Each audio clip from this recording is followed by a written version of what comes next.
Nikola Tesla, the greatest genius in human history. He was the man who gave the world light, who invented wireless power and the radio. They say without Tesla, our modern world wouldn't exist. We would still be in the dark.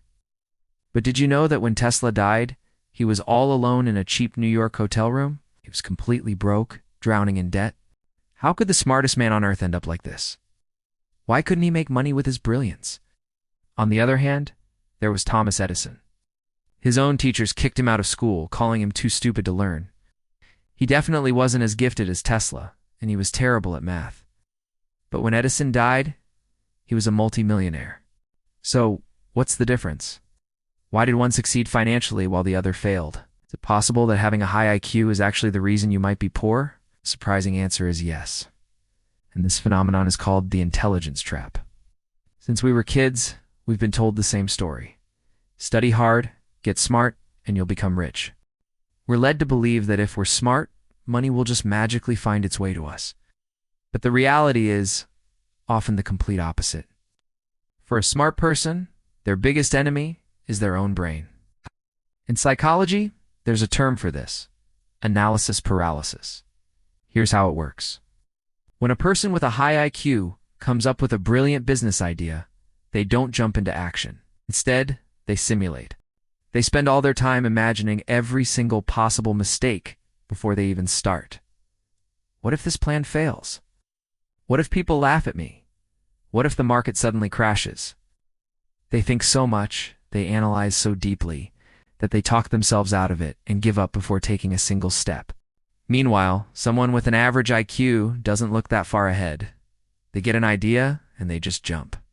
Sure, they make mistakes. They fall down. They get bruised. But they are constantly moving forward. And in the world of business, taking the wrong action is almost always better than taking no action at all. It's better than just thinking.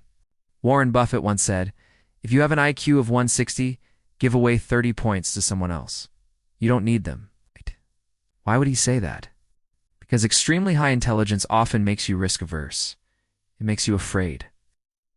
Smart people tend to have massive egos, and they are terrified of damaging their reputation. They think if they fail, the world will point and say, "He acts so smart, but look at him now. What a failure."